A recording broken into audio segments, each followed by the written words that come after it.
Corporate Affairs, Mr. Arun Jaitley. Audio line को mic पे.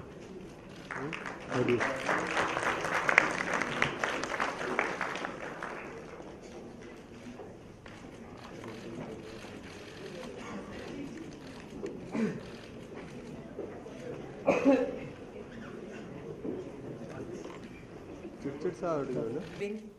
Random House.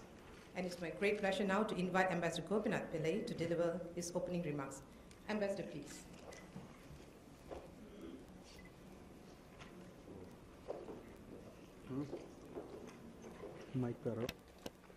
I'm extremely happy to have the Minister here as the chief guest to launch the book. This is in spite of his very busy schedule, and I'm glad he's here to do this because this book is of great significance. If I were to contextualize it, we should go back in history a little bit and see why this last 70 years is important, because what happened centuries before that. India was, I would say, was subjugated, was ravished, was exploited for several centuries. And then in 1947, it stood up as an independent country. The process of becoming independent itself was remarkable in that it was done in a most civilized, most bloodless sort of, there was no bloodshed, there was no revolution, and the occupying power left with a smile on their faces, and India slowly came in. But even then, there were people who thought India will not survive, and that there were far too many fault lines that could all explode, and India becomes once again a place of warring states, as it were. But India didn't, those things didn't happen because India had matured leadership and a people that understood the value of independence and the value of being, once again, a dignified power. If you look at that, what is India now and what was expected of India at the time of independence by many rather, learned people who have come out with statements, it is a great change. India today is one of the major economies of the world. It has got a functioning democracy. It has got institutions which are considered admirable. There are here and there hitches, maybe, but institutions like the judiciary, like the election commission, and many others will tell you that India has progressed a great deal in 70 years. This, in spite of what it went through for centuries before that. It regained its dignity, it regained its self-confidence, and it came back to power. I'm from Singapore, and we are very proud of what we have achieved in Singapore. We're a small red dot, some 600 odd square kilometers in area, no water, no other resources. But we managed to pull ourselves together and become one of the successful economies of the world. In terms of GDP, probably one of the richest in the world. But what we had to face, the challenges we had to face, pale in comparison with what India had to face. 1.3 billion people put together with a diversity almost unimaginable. But they were able to put together a country which seems solid and growing at the same time. So this is what the book tries to capture. What has happened in the last 70 years which indicates how this is going. As I said, the book is written by different contributors, some 20 or 24, 25, and it has very eminent names as the contributors. And then we will have today a panel discussion. The book is edited by Mr. Vinod Rai and Dr. Palit, both. Dr. Palit is one of our senior research assistants. Mr. Vinod Rai, you know, and he's also our visiting fellow. One of the things that ISAS tries to do is wherever there is expertise, we sort of sniff our way to that place and try to get them to help us to build our pool of knowledge on South Asia. For Singapore, the relationship with South Asia, particularly India, is extremely important. And therefore, when the institute was set up, one of the things I was asked was, when I was appointed chairman, was how I would go about handling such a diverse area. Even one country like India is so diverse. It's a challenge, but it is also an opportunity. And Singapore greatly value its relationship with India. And we feel that we have more functions in Singapore on India than by any. We have institutes of Southeast Asia, Middle East, everything you can think of, we have an institute.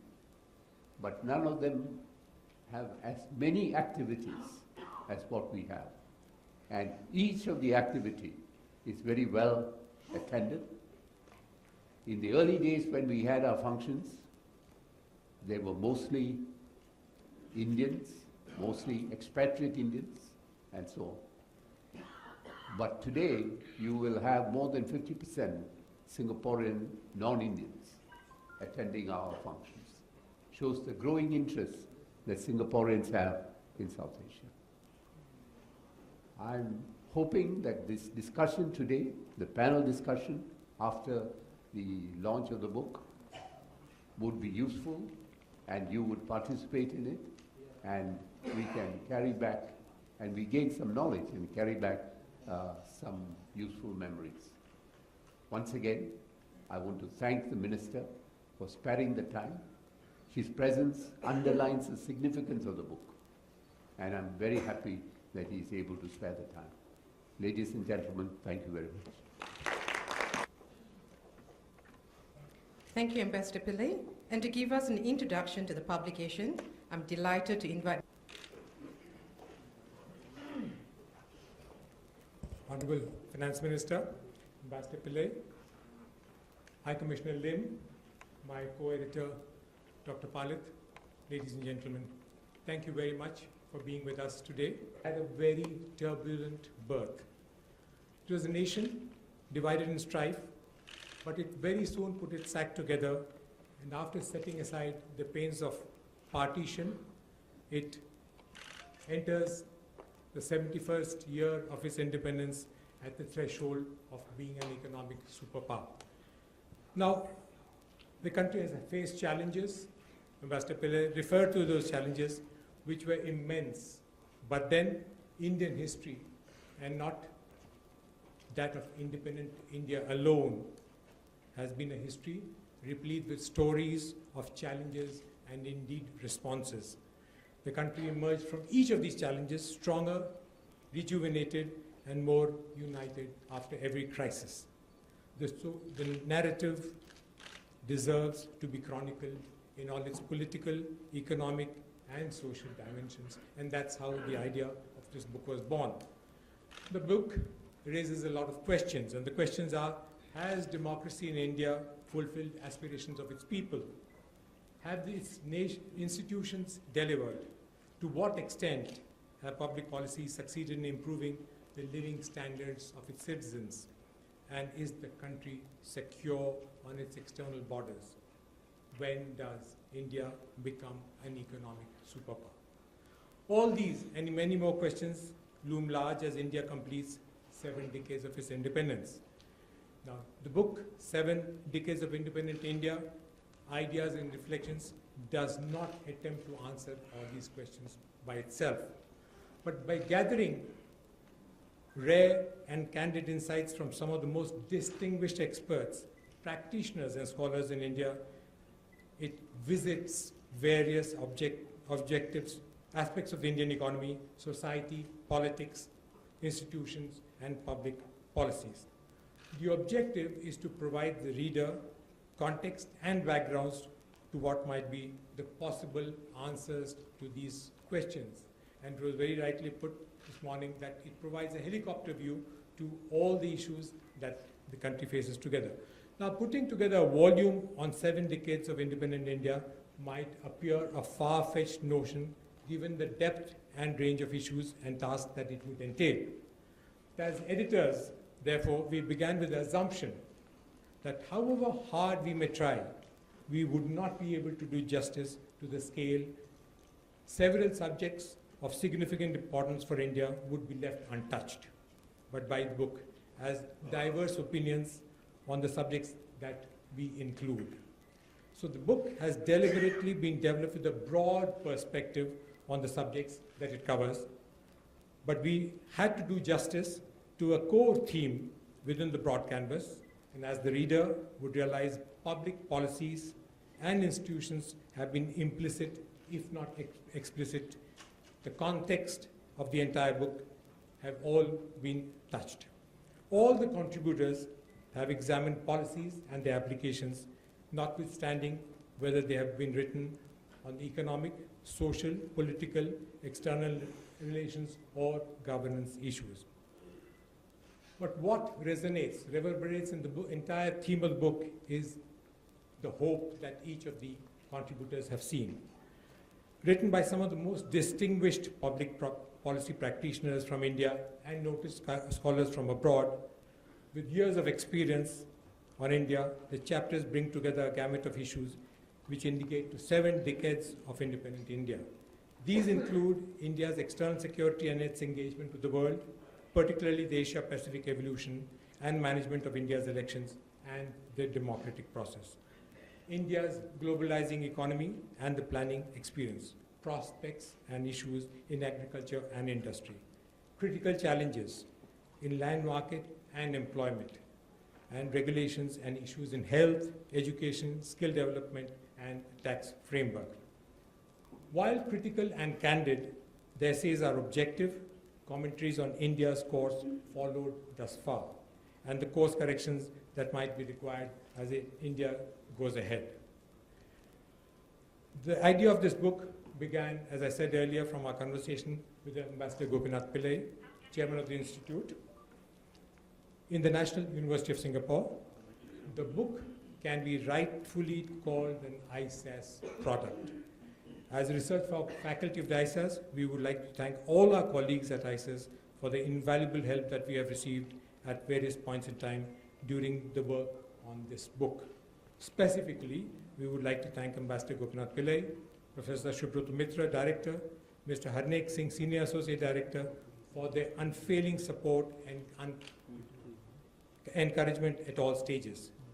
Quite a few of the contributors in the book are either with ISAS today or have even been associated at various stages. The book is an example of the excellent scholarship and commendable experience on India and South Asia that ISAS has cultivated over the years, and the contribution that it would continue to make in this regard. We can hardly be thankful to the contributors, the distinguished contributors of this volume, enough for their time and effort. The contributors have been most supportive and have given diligent and patient in all their responses and communications to our repeated queries. We cherish the experience of working with a wonderful team of authors. We have learned a great deal from what they have written for this book, and we are sure that the readers would benefit as much as we have from their writings. As editors, we owe large debts of gratitude to some without whom this book would not have seen the light of the day. Our colleague, a research assistant, Faiza Salim, has worked on the manuscript with very precise care. She has never visited India. She's a Pakistani national. And her rigor and attention has gone a very long way in giving the book its final shape. Indrani Dasgupta, copy editor at Penguin Random House India, has been prompt and detailed in scrutinizing the book as thoroughly as possible. Last but not the least, in the list is Lohit Jagwani, commissioning editor, Penguin Random House. Right from the beginning, Lohit has tended the book with great affection and has spared no efforts to ensure its timely evolution and progress. Finally, like all our endeavors, Amitindu and myself would take the responsibility for all the content of this book. Thank you very much once again for being here with us today.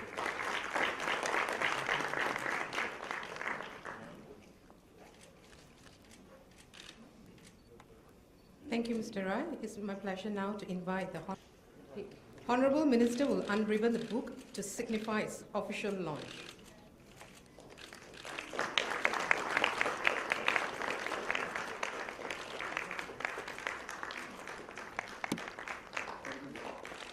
Ladies and gentlemen, the publication is officially launched now, and we'll thank you. And thank you, Minister, sir. Thank you to the address, please. Thank you. Thanks for having invited me to associate with the launch of this book. I received a copy yesterday, and I've had an opportunity to glance through some of the chapters of this book. And I find that on a large number of subjects which impact on the country, some of the most experienced and distinguished persons who've dealt with those subjects can be legitimately called important authorities on those subjects have commented on them.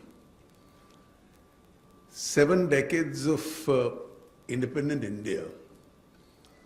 I think one of the most remarkable factors that stands out about these 7 decades is not the number of crises that India faced, but also the kind of resilience it displayed in emerging stronger out of each crisis. We've seen during this period democracies getting toppled, economies getting shattered, systems getting discredited, institutions collapsing. But I think the inherent resilience of India was that the internal system of checks and balances that we created has literally strengthened each of these institutions. We've of course evolved. And there are challenges we're continuing to face. On a few subjects, some covered by the book, some not covered by the book, spanning over the last 7 decades, I have a few personal comments to make. When we built this country originally, though we called it a federal state, the functioning was more unitary. There was a single party dominance. And of course, the functioning, we called it federalism, but it remained for about 2 to 3 decades more unitary than federal. And slowly a shift has now taken place. And we see all kinds of aspirations getting built up. And I think we are now gradually moving towards a system of a strong center and strong states. That's one area where we've evolved. Our institutions, media certainly vigilant, Election Commission performed considerably well, judiciary independent, doesn't face external crisis, at times faces internal crisis. Parliamentary system, again the same. Being a noisy democracy, we face internal challenges these days. And these are institutions where we have to look for a self-corrective mechanism itself. Economy, I think we finally reached a situation where over the next at least 2 decades,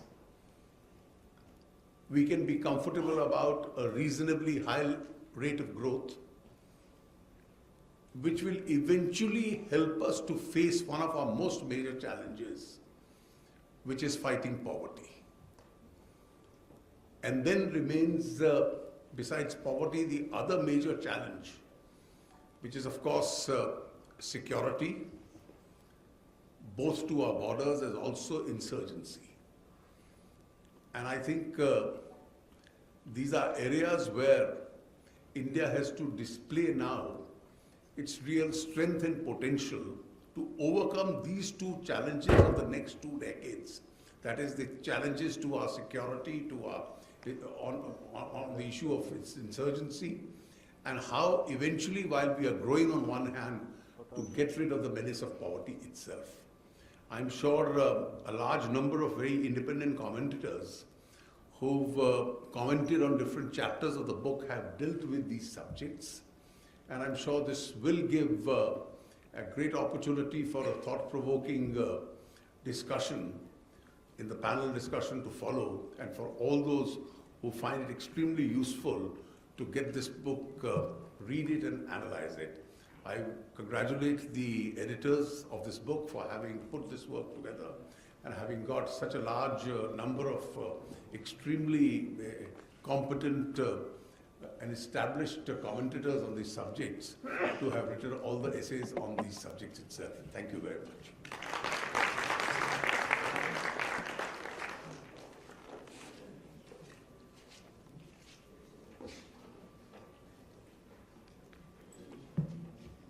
An initiative of the Institute of South Asian Studies. Ladies and gentlemen, Honorable Minister will take his leave now with attendance today. Thank you, Minister. It's a real pleasure to have you with us.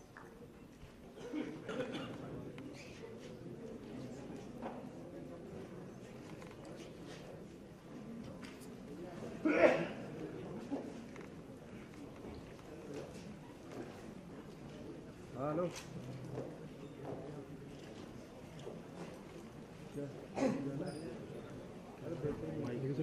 ठीक है चलो अभी बस आके बैठेंगे लेकिन तुम अभी अभी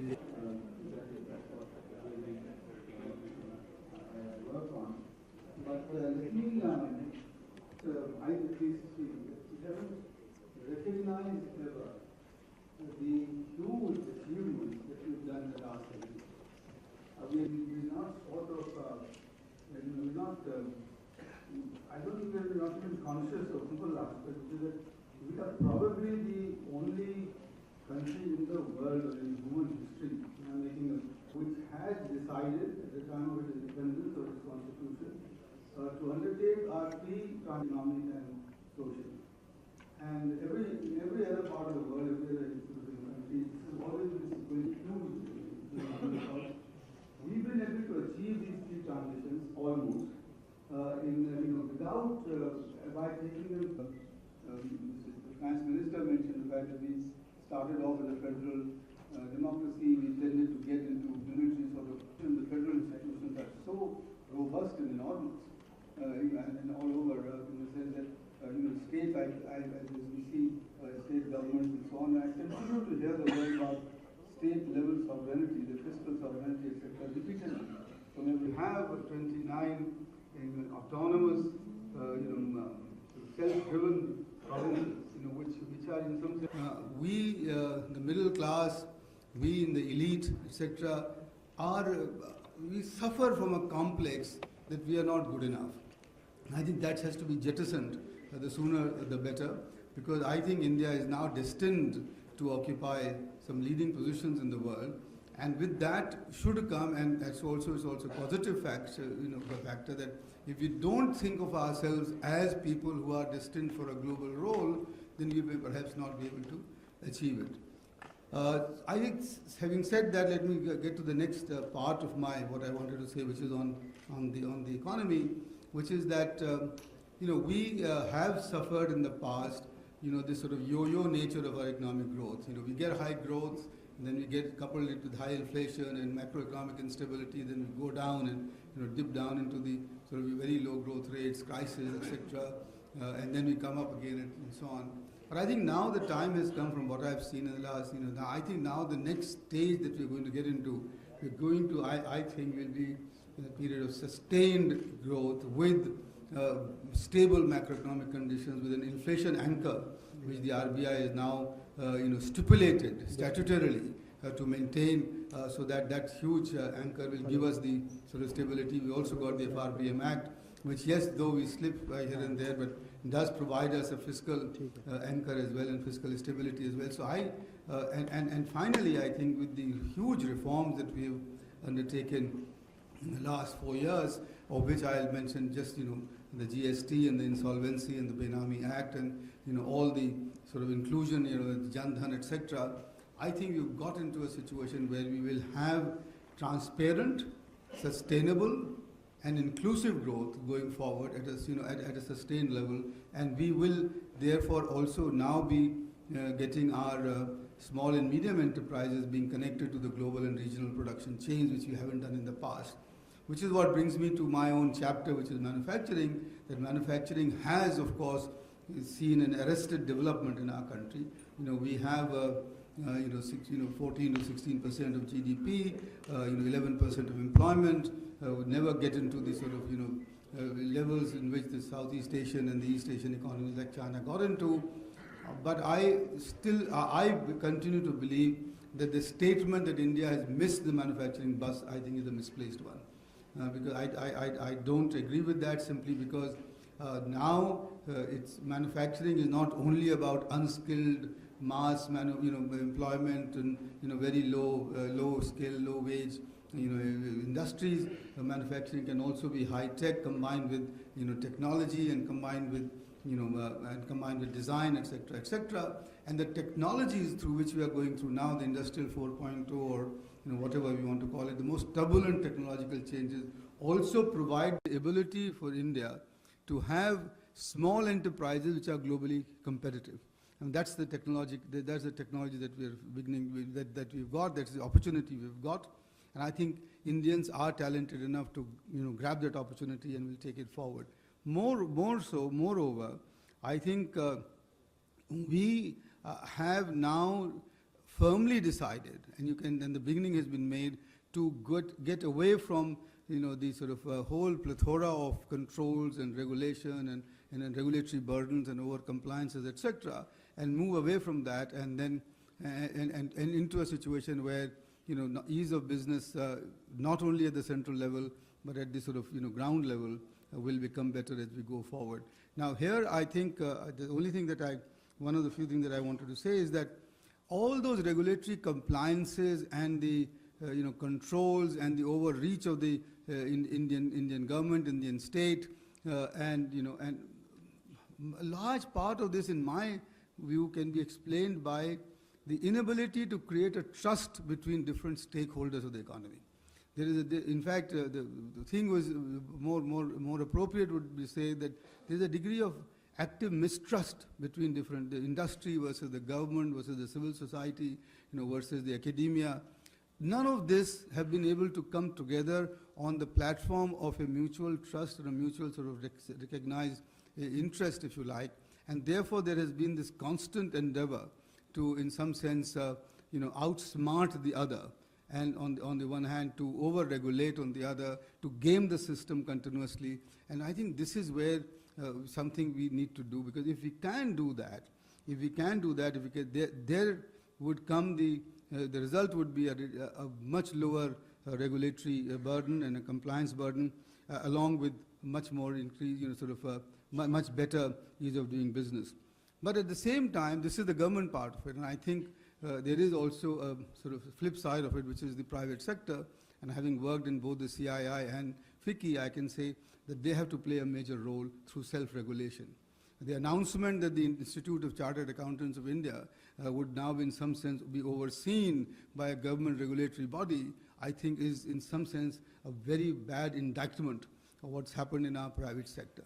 And I think this is where I tried, and I think I'll continue to emphasize that the private sector has to play its role in coming forward in a manner that they are not only about maximizing profits, but they are also about maximizing national interest and working together with other stakeholders in achieving that national interest. Because clearly we are in a globalized situation. Any protectionism that we would like to resort to will have to be very transitory, because we can't regress into any form of protectionist mold. In fact, India would be, I think, one of the drivers going forward of a multilateral trading order, which is a rule-based trading order. In that context, there is no escape from being globally competitive as a country. And as a country, if you've got to be globally competitive, all our stakeholders and all our all our agents in every sector has to work together to achieve what Michael Porter has called the competitiveness of the economic of the national economy. So, ladies and gentlemen, what I've emphasized also in my own chapter is that the time has come now to start working on on advancement of our manufacturing sector based on much higher degree of trust and working together, collaborative work, plus also a much greater emphasis on research and development. That is where we've really lagged behind. 0.8% of GDP being the R&D share, of which 80% comes from the public sector, not the private sector, I think will not help us achieve what we want to achieve. There are new opportunities opening up, electric mobility being one of them, which is where Niti Aayog is trying to now formulate its own policy in a comprehensive manner, and there are several sectors like that. And I don't think we should take a pessimistic view ever of India's ability to sort of be able to get its act together. Yes, we take time. We tend to sort of appear as if we are all over the place, but there is an underlying strategic consensus that does get built, but we can make it more efficient, and if we do, I'm sure India will achieve its due place in the global economy and the global polity. Thank you very much. And Mr. Rai and I thank him for contributing this chapter. For many of us, it's always been strong in manufacturing and industrial development as many other of its peer economies. And for those who please read this chapter, it's one of the most succinct and clear explanations of has not been able to be where it could have been and where are the ways ahead.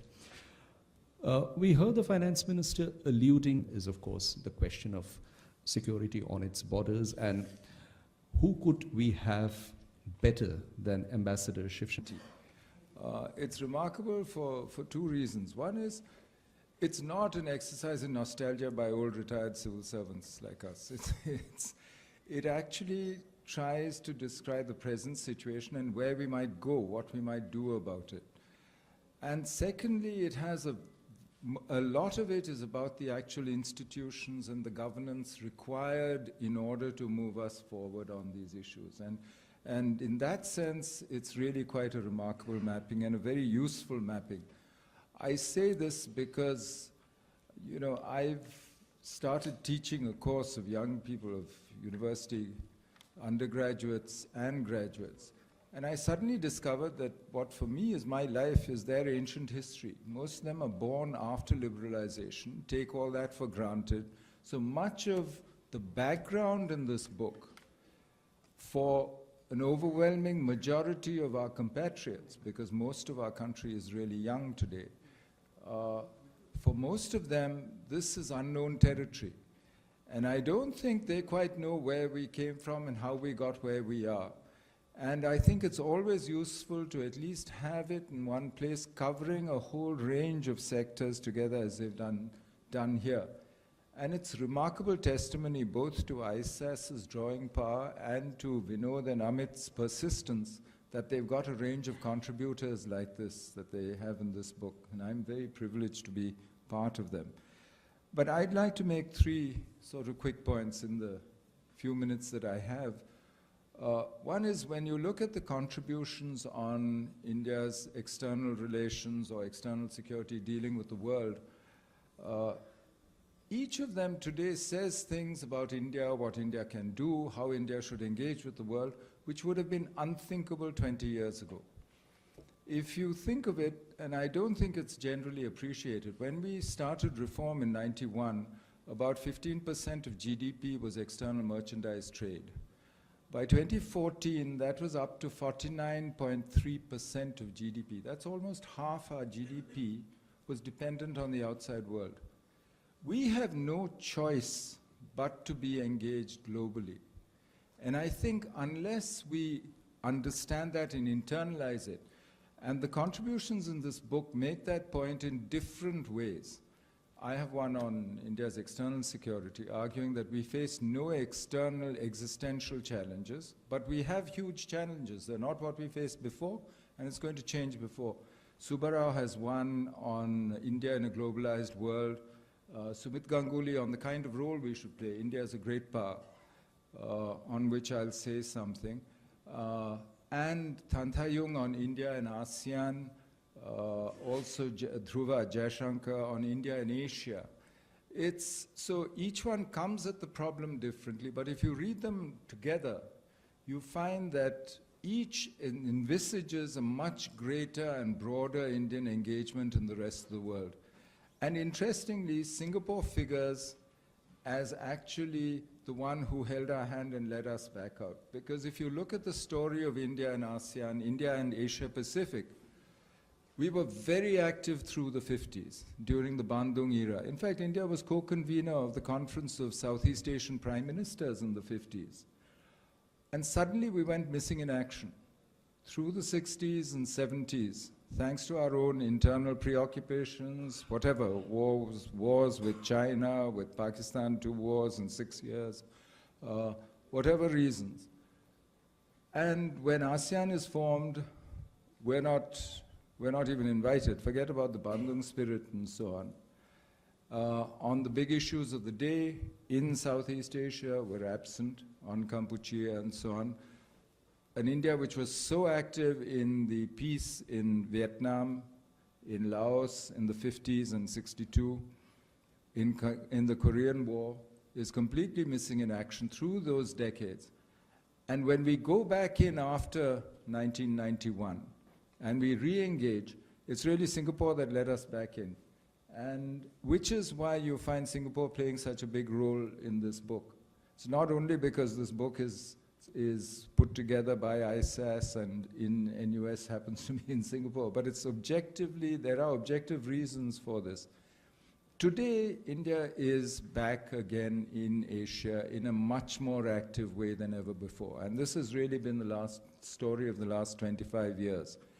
But my point is that whichever way you look at it, whether it's you look at it from the point of view of our economy, whether you look at it from the point of view of our diaspora, whether you look at it from the point of view of India as a power and her external security interests, whether you look at it in terms of resources, markets, technologies, every which way, you have no option but to be much more engaged, firstly with your near abroad, which is South Asia, Southeast Asia, and also, therefore, with the rest of the world at the same time. I must warn you, though, we don't all agree in the book, because we didn't coordinate, but also we don't always agree.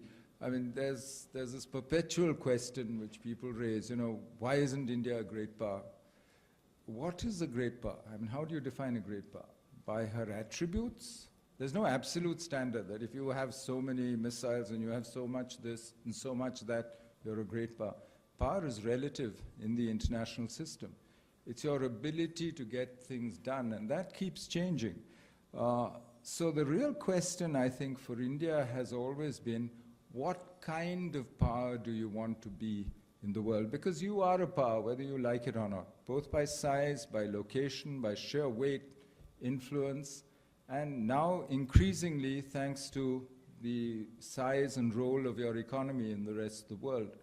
So you are a power, and you might as well accept that as a fact.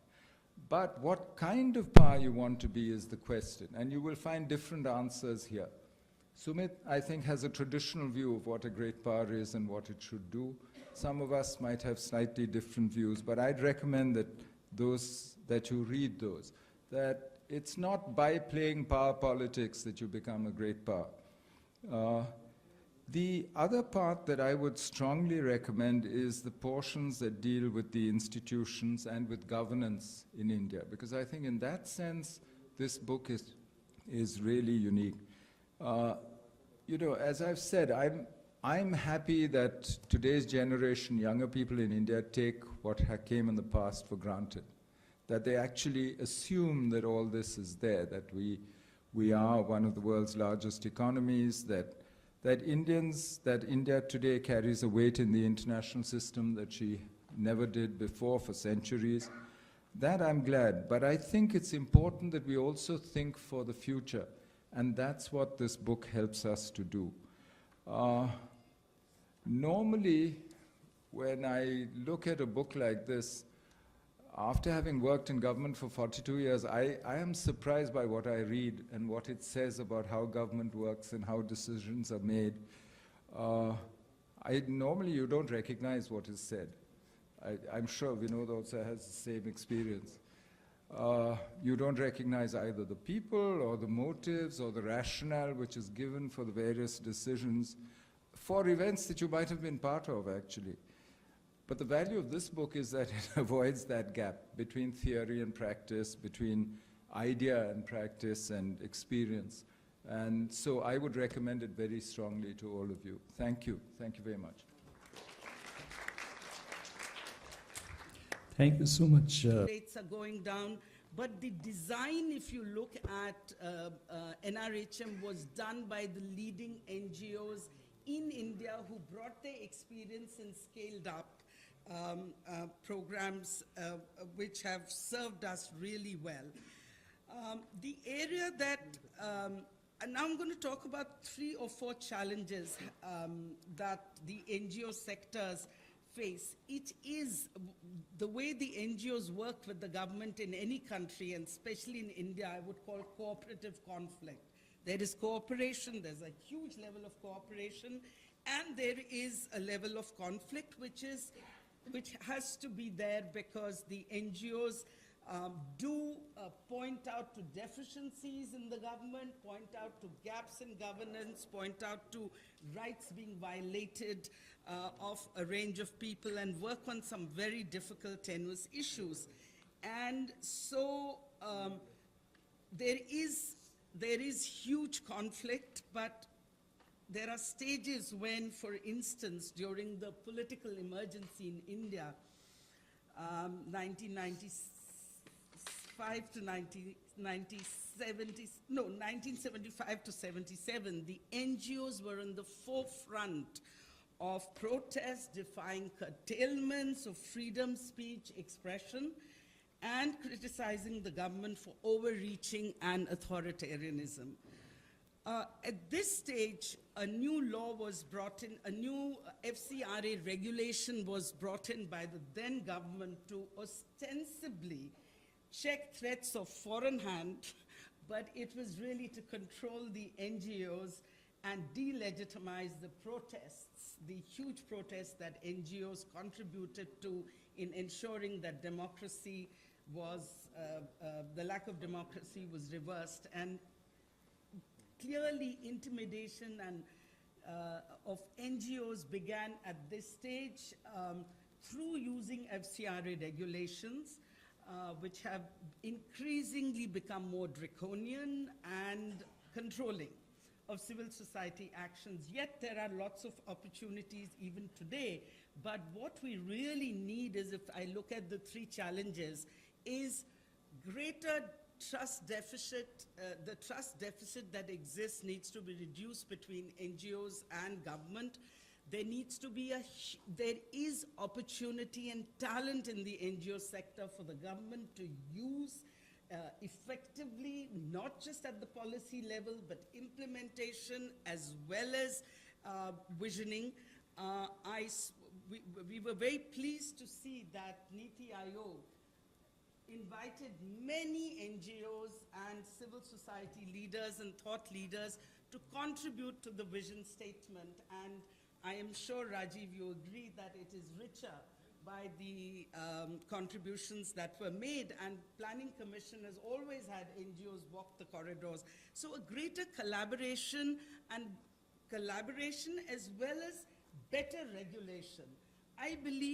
We believe that the regulations that exist are quite ill-conceived. NGOs do need to be regulated, but they can be better done, whether it's the income tax or it's the FCRA or it is the registration process.